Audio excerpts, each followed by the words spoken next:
Que las leyendas de los antiguos sean una lección para los modernos, a fin de que el hombre aprenda en los sucesos que ocurren a otros que no son de él. Entonces respetará y comparará con atención las palabras de los pueblos pasados y lo que a él le ocurra, y se reprimirá. Por esto, gloria a quien guarda los relatos de los primeros como lección dedicada a los últimos. Historia del rey Sariar y de su hermano el rey Sazamán. Cuéntase, pero Alá es más sabio, más prudente, más poderoso y más benéfico, que en lo que transcurrió en la antigüedad del tiempo y en lo pasado de la edad, hubo un rey entre los reyes de Sasán, en las islas de la India y de la China. Era dueño de ejércitos y señor de auxiliares, de servidores y de un séquito numeroso. Tenía 2 hijos, y ambos eran heroicos jinetes, pero el mayor valía más aún que el menor. El mayor reinó en los países, gobernó con justicia entre los hombres, y por eso le querían los habitantes del país y del reino. Llamábase el rey Sariar. Su hermano, llamado Sazamán, era el rey de Samarcanda, Alaham. Siguiendo las cosas el mismo curso, residieron cada uno en su país y gobernaron con justicia a sus ovejas durante 20 años. Y llegaron ambos hasta el límite del desarrollo y el florecimiento. No dejaron de ser así hasta que el mayor sintió vehementes deseos de ver a su hermano. Entonces ordenó a su visir que partiese y volviese con él. El visir contestó: «Escucho y obedezco». Partió pues, y llegó felizmente por la gracia de Alá. Entró en casa de Sazamán, le transmitió la paz, le dijo que el rey Sariar deseaba ardientemente verle y que el objeto de su viaje era invitarle a visitar a su hermano. El rey Sazamán contestó: «Escucho y obedezco». Dispuso los preparativos de la partida, mandando sacar sus tiendas, sus camellos y sus mulos, y que saliesen sus servidores y sus auxiliares. Nombró a su visir gobernador del reino y salió en demanda de las comarcas de su hermano. Pero a medianoche recordó una cosa que había olvidado. Volvió a su palacio secretamente y se encaminó a los aposentos de su esposa, a quien pensaba encontrar triste y llorando por su ausencia. Grande fue, pues, su sorpresa al hallarla departiendo con gran familiaridad con un negro esclavo entre los esclavos. Al ver tal desacato, el mundo se oscureció ante sus ojos, y se dijo: «Si ha sobrevenido esto, cuando apenas acabo de dejar la ciudad, ¿cuán será la conducta de esta esposa si me ausentase algún tiempo para estar con mi hermano?» Desenvainó inmediatamente el alfanje y, acometiendo a ambos, los dejó muertos sobre los tapices del lecho. Volvió a salir, sin perder una hora ni un instante, y ordenó la marcha de la comitiva.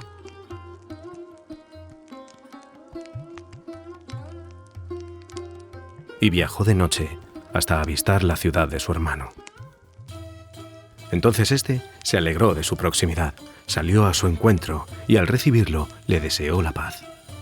Se regocijó hasta los mayores límites del contento, mandó adornar en honor suyo la ciudad y se puso a hablarle lleno de efusión.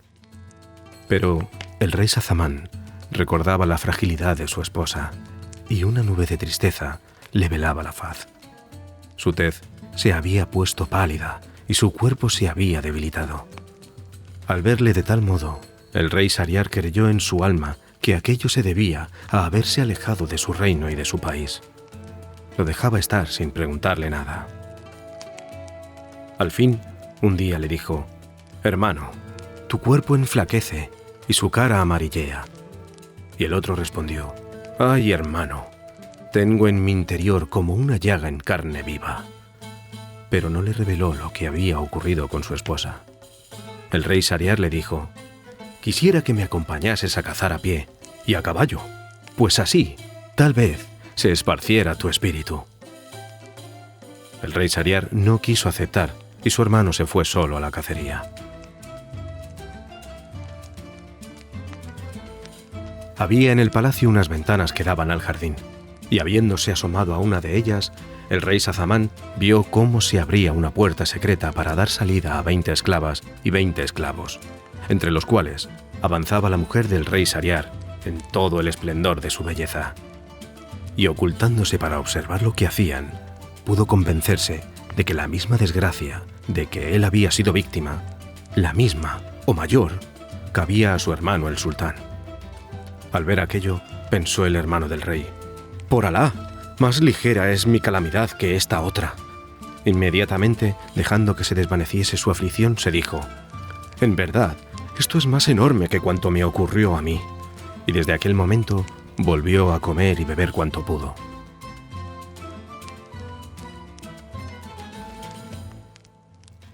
A todo esto, el rey, su hermano, volvió de su excursión, y ambos desearon la paz íntimamente. Luego el rey Shahriar observó que su hermano, el rey Shahzaman, acababa de recobrar el buen color, pues su semblante había adquirido nueva vida, y advirtió también que comía con toda su alma, después de haberse alimentado parcamente en los primeros días. Se asombró de ello y dijo: «Hermano, amarillo de tez te veía, y ahora has recuperado los colores. Cuéntame, ¿qué te pasa?». El rey le dijo: «Te contaré la causa de mi anterior palidez, pero dispénsame de referirte el motivo de haber recobrado los colores». El rey replicó: «Para entendernos, relata primeramente la causa de tu pérdida de color y tu debilidad». Y se explicó de este modo: «Sabrás, hermano, que cuando enviaste tu visir para requerir mi presencia, hice mis preparativos de marcha y salí de la ciudad. Pero después me acordé de la joya que te destinaba y que te di al llegar a tu palacio. Volví pues, y encontré a mi mujer y a un esclavo negro departiendo con gran familiaridad. Los maté a los dos y vine hacia ti, muy atormentado por el recuerdo de tal aventura. Este fue el motivo de mi primera palidez. En cuanto a la causa de haber recobrado mi buen color, dispénsame de mencionarla». Cuando su hermano oyó estas palabras, le dijo: «Por Alá, te conjuro a que me cuentes la causa de haber recobrado tus colores». Entonces el rey Shahzaman le refirió cuánto había visto, y el rey Shahriar dijo: «Ante todo, es necesario que mis ojos vean semejante cosa». Su hermano le respondió: «Finge que vas de caza, para esconderte en mis aposentos, y serás testigo del espectáculo. Tus ojos lo comprobarán». Inmediatamente, el rey mandó que el pregonero divulgase la orden de marcha. Los soldados salieron con sus tiendas fuera de la ciudad. El rey marchó también. Se ocultó en su tienda y dijo a sus jóvenes esclavos: «Que nadie entre». Luego se disfrazó, salió a hurtadillas y se dirigió al palacio. Llegó a los aposentos de su hermano y se asomó a la ventana que daba al jardín. Apenas había pasado una hora cuando salieron las esclavas rodeando a su señora y tras ellas los esclavos, e hicieron cuanto había contado Shahzaman. Cuando vio estas cosas el rey Shahriar, la razón se ausentó de su cabeza. «Marchemos para saber cuál es nuestro destino en el camino de Alá, porque nada de común debemos tener con la realeza hasta encontrar a alguien que haya sufrido una aventura semejante a la nuestra. Si no, la muerte sería preferible a nuestra vida». Su hermano le contestó lo que era apropiado, y ambos salieron por la puerta secreta del palacio. No cesaron de caminar día y noche hasta que por fin llegaron a un árbol, en medio de una solitaria pradera, junto al mar salado. En aquella pradera había un manantial de agua dulce. Bebieron de ella y se sentaron a descansar. Apenas había transcurrido una hora del día cuando el mar empezó a agitarse. De pronto, brotó de él una negra columna de humo que llegó hasta el cielo y se dirigió después hacia la pradera. Los reyes, asustados, se subieron a la cima del árbol, que era muy alto, y se pusieron a mirar lo que tal cosa pudiera ser. Y he aquí que la columna de humo se convirtió en un efrit de elevada estatura, poderoso de hombros y robusto de pecho. Llevaba un arca sobre la cabeza. Puso el pie en el suelo y se dirigió hacia el árbol y se sentó debajo de él. Levantó entonces la tapa del arca, sacó de ella una caja, la abrió y apareció enseguida una encantadora joven de espléndida hermosura, luminosa, lo mismo que el sol. Como dijo el poeta: Antorcha en las tinieblas, ella aparece y es el día. Ella aparece y con su luz se iluminan las auroras. Los soles irradiar con su claridad y las lunas con las sonrisas de sus ojos. Que los velos de sus misterios se rasguen e inmediatamente las criaturas se prosternan encantadas a sus pies. Y ante los dulces relámpagos de su mirada, el rocío de las lágrimas de pasión humedece todos los párpados. Después que el efrit hubo contemplado a la hermosa joven, le dijo: «Oh soberana de las sederías, oh tú, a quien rapté el mismo día de tu boda, quisiera dormir un poco». El efrit colocó la cabeza en las rodillas de la joven y se durmió. Entonces la joven levantó la cabeza hacia la copa del árbol y vio oculto en las ramas a los dos reyes. Enseguida apartó de sus rodillas la cabeza del efrit, la puso en el suelo y les dijo por señas: «Bajad, y no tengáis miedo de este efrit».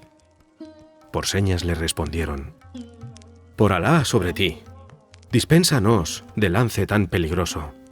Ella les dijo: «Por Alá sobre vosotros, bajad enseguida si no queréis que avise el efrit, que os dará la peor muerte». Entonces, asustados, bajaron hasta donde estaba ella. La joven los tomó de las manos, se internó con ellos en el bosque y les exigió algo que no pudieron negarle. Una vez estuvieron cumplidos sus deseos, sacó del bolsillo un saquillo y del saquillo un collar, compuesto de 570 sortijas con sellos, y les preguntó: «¿Sabéis lo que es esto?». Ellos contestaron: «No lo sabemos». Entonces les explicó la joven: «Los dueños de estos anillos hicieron lo mismo que vosotros junto a los cuernos insensibles de este efrit, de suerte que me vais a dar vuestros anillos». Lo hicieron así, sacándoselos de los dedos, y ella entonces les dijo: «Sabed que este efrit me robó la noche de mi boda, me encerró en esta caja, metió la caja en el arca, le echó 7 candados y la arrastró al fondo del mar, allí donde se combaten las olas. Pero no sabía que cuando desea alguna cosa una mujer, no hay quien la venza». Ya lo dijo el poeta: «Amigo, no te fíes de la mujer, ríete de sus promesas. Su buen o mal humor depende de sus caprichos. Prodigan amor falso cuando la perfidia la llena y forma como la trama de sus vestidos. Recuerda respetuosamente las palabras de Yusuf, y no olvides que Iblis hizo que expulsaran a Adán por causa de la mujer. No te confíes, amigo, es inútil. Mañana, en aquella que creas más segura, sucederá al amor puro una pasión loca. Y no digas: si me enamoro evitaré las locuras de las enamoradas. No lo digas. Sería verdaderamente un prodigio único ver salir a un hombre sano y salvo de la seducción de las mujeres». Los dos hermanos, al oír estas palabras, se maravillaron hasta más no poder, y se dijeron uno a otro: «Si este es un efrit, y a pesar de su poderío, le han ocurrido cosas más enormes que a nosotros, esta aventura debe consolarnos». Inmediatamente se despidieron de la joven y regresaron cada uno a su ciudad.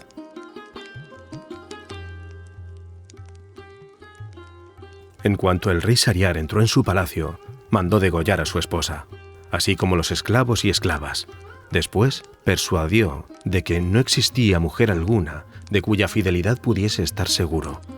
Resolvió desposarse cada noche con una y hacerla degollar apenas alborease el día siguiente. Así estuvo haciendo durante 3 años, y todo eran lamentos y voces de horror. Los hombres huían con las hijas que les quedaban. En esta situación, el rey mandó al visir que, como de costumbre, le trajese una joven. El visir, por más que buscó, no pudo encontrar ninguna, y regresó muy triste a su casa, con el alma transida de miedo ante el furor del rey. Pero este visir tenía 2 hijas de gran hermosura, que poseían todos los encantos, todas las perfecciones, y eran de una delicadeza exquisita. La mayor se llamaba Sarazad y la menor Duniyazad. La mayor, Sarazad, había leído los libros, los anales, las leyendas de los reyes antiguos y las historias de los pueblos pasados. Dicen que poseía también 1000 libros de crónicas referentes a los pueblos de las edades remotas y a los reyes de la antigüedad y sus poetas. Era muy elocuente y daba gusto oírla. Al ver a su padre le habló así: ¿por qué te veo tan cambiado soportando un peso abrumador de pesadumbres y aflicciones? ¿Sabe, padre, que el poeta dice: oh, tú que te apenas, consuélate, nada es duradero, toda alegría se desvanece y todo pesar se olvida? Cuando oyó estas palabras el visir, contó a su hija cuánto había ocurrido desde el principio al fin, concerniente al rey. Entonces le dijo Sarazar: por Alá, padre, cásame con él, porque si no me mata, seré la causa del rescate de las hijas de los musulmanes y podré salvarlas de entre las manos del rey. Entonces el visir contestó: por Alá sobre ti, no te expongas nunca a tal peligro. Pero Sarazar, repuso, es imprescindible que así lo haga. Entonces le dijo su padre: cuidado no te ocurra lo que les ocurrió al asno y al buey con el labrador. Escucha, hija mía, su historia. La fábula del asno y el buey y el labrador. Has de saber, hija mía, que hubo un comerciante dueño de grandes riquezas y de mucho ganado. Estaba casado y con 2 hijos. Alá el Altísimo le dio igualmente el conocimiento de los lenguajes de los animales y el canto de los pájaros. Habitaba este comerciante en un país fértil, a orillas de un río. En su morada había un asno y un buey. Cierto día llegó el buey al lugar ocupado por el asno y vio aquel sitio barrido y regado. En el pesebre había cebada y paja bien cribadas. Y el jumento estaba echado, descansando. Cuando el amo lo montaba, era solo para algún trayecto corto y por supuesto urgente, y el asno volvía pronto a descansar. Ese día, el comerciante oyó que el buey decía al pollino: come a gusto y que te sea sano, de provecho y de buena digestión. Yo estoy rendido y tú descansando. Después de comer cebada bien cribada, si el amo te monta alguna que otra vez, pronto vuelve a traerte. En cambio yo me reviento arando y con el trabajo del molino. El asno le aconsejó: cuando salgas al campo y te echen el yugo, túmbate y no te menees aunque te den de palos. Y si te levantan, vuélvete a echar otra vez. Y si entonces te vuelven al establo y te ponen habas, no las comas. Fíngete enfermo. Haz por no comer ni beber en unos días, y de ese modo descansarás de la fatiga del trabajo. Pero el comerciante seguía presente, oyendo todo lo que hablaban. Se acercó el mayoral al buey para darle forraje y le vio comer muy poca cosa. Por la mañana, al llevarlo al trabajo, lo encontró enfermo. Entonces el amo dijo al mayoral: coge al asno y que are todo el día en lugar del buey. Y el hombre unció al asno en vez del buey y le hizo arar todo el día. Al anochecer, cuando el asno regresó al establo, el buey le dio las gracias por sus bondades, que le habían proporcionado el descanso de todo el día. Pero el asno no le contestó. Estaba muy arrepentido. Al otro día, el asno estuvo arando también toda la jornada y regresó con el pescuezo desollado, rendido de fatiga. El buey, al verle en tal estado, le dio las gracias de nuevo y lo colmó de alabanzas. El asno le dijo: bien tranquilo estaba yo antes. Ya ves cómo me ha perjudicado el hacer beneficio a los demás. Y enseguida añadió: voy a darte un buen consejo de todos modos. He oído decir al amo que te entregarán al matarife si no te levantas, y harán una cubierta para la mesa con tu piel. Te lo digo para que te salves, pues sentiría que te ocurriese algo. El buey, cuando oyó estas palabras del asno, le dio las gracias nuevamente y le dijo: mañana reanudaré mi trabajo. Y se puso a comer. Se tragó todo el forraje y hasta lamió el recipiente con su lengua. Pero el amo les había oído hablar. En cuanto amaneció, fue con su esposa hacia el establo de los bueyes y las vacas y se sentaron a la puerta. Vino el mayoral y sacó al buey, que en cuanto vio a su amo, empezó a menear la cola y a galopar en todas direcciones como si estuviese loco. Entonces le entró tal risa al comerciante que se cayó de espaldas. Su mujer le preguntó: «¿De qué te ríes?». Y él dijo: «De una cosa que he visto y oído, pero no la puedo descubrir porque me va en ello la vida». La mujer insistió: «Pues has de contármela, aunque te cueste morir». Y él dijo: «Me callo, porque temo a la muerte». Ella repuso: «Entonces es que te ríes de mí». Y desde aquel día no dejó de hostigarle tenazmente hasta que le puso en una gran perplejidad. Entonces el comerciante mandó llamar a sus hijos, así como al cadí y a unos testigos. Quiso hacer testamento antes de revelar el secreto a su mujer, pues amaba a su esposa entrañablemente porque era la hija de su tío paterno, madre de sus hijos, y había vivido con ella 120 años de su edad. Hizo llamar también a todos los parientes de su esposa y a los habitantes del barrio, y refirió a todos lo ocurrido, diciendo que moriría en cuanto revelase el secreto. Entonces toda la gente dijo a la mujer: «Por Alá sobre ti, no te ocupes más del asunto, pues va a perecer tu marido, el padre de tus hijos». Pero ella replicó: «Aunque le cueste la vida, no le dejaré en paz hasta que me haya dicho su secreto». Entonces ya no le rogaron más. El comerciante se apartó de ellos y se dirigió al estanque de la huerta para hacer sus abluciones y volver inmediatamente a revelar su secreto y morir. Pero había allí un gallo lleno de vigor, capaz de dejar satisfechas a 50 gallinas, y junto a él hallábase un perro. Y el comerciante oyó que el perro increpaba al gallo de este modo: «¿No te avergüenza el estar tan alegre cuando va a morir nuestro amo?». Y el gallo preguntó: «¿Por qué causa va a morir?». Entonces el perro contó toda la historia, y el gallo repuso: «Por Alá, poco talento tiene nuestro amo. 50 esposas tengo yo, y a todas sé manejármelas perfectamente, regañando a unas y contentando a otras. En cambio él solo tiene una, y no sabe entenderse con ella. El medio es bien sencillo, bastaría con cortar unas cuantas varas de morera, entrar en el camarín de su esposa y darle hasta que sucumbiera o se arrepintiese. No volvería a importunarle con preguntas». Así dijo el gallo, y cuando el comerciante oyó sus palabras, se iluminó su corazón, y resolvió dar una paliza a su mujer.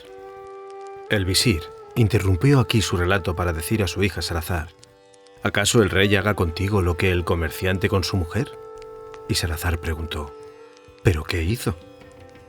Entonces el visir prosiguió de este modo: «Entró el comerciante llevando ocultas las varas de morera que acababa de cortar, y llamó aparte a su esposa: «Ven a nuestro gabinete para que te diga mi secreto».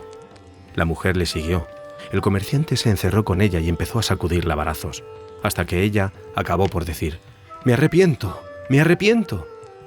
Y besaba las manos y los pies de su marido. Estaba arrepentida de veras. Salieron entonces, y la concurrencia se alegró muchísimo, regocijándose también los parientes. Y todos vivieron muy felices hasta la muerte.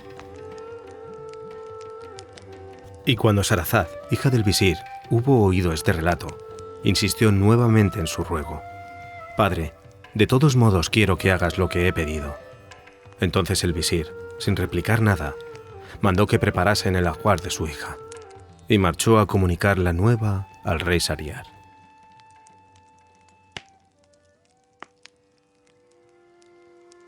Mientras tanto, Sarazad le dijo a su hermana Duniazad: «Te mandaré llamar cuando esté en palacio, y así que llegues y veas que el rey ha terminado de hablar conmigo, me dirás: hermana, cuenta alguna historia maravillosa que nos haga pasar la noche. Entonces yo narraré cuentos que, si quiere Alá, serán la causa de mi emancipación de las hijas de los musulmanes». Fue a buscarla después el visir, y se dirigió con ella a la morada del rey. El rey se alegró muchísimo de ver a Sarazad, y preguntó a su padre: «¿Es esta lo que necesito?». Y el visir dijo respetuosamente: «Sí, lo es». Pero cuando el rey quiso acercarse a la joven, ésta se echó a llorar, y el rey le dijo: «¿Qué te pasa?». Y ella contestó: «Oh rey poderoso, tengo una hermanita, de la cual quisiera despedirme. El rey mandó buscar a la hermana, y vino Duniazad. Después empezaron a conversar. Duniazad dijo entonces a Sarazad: «Hermana, por Alá sobre ti, cuéntanos una historia que nos haga pasar la noche».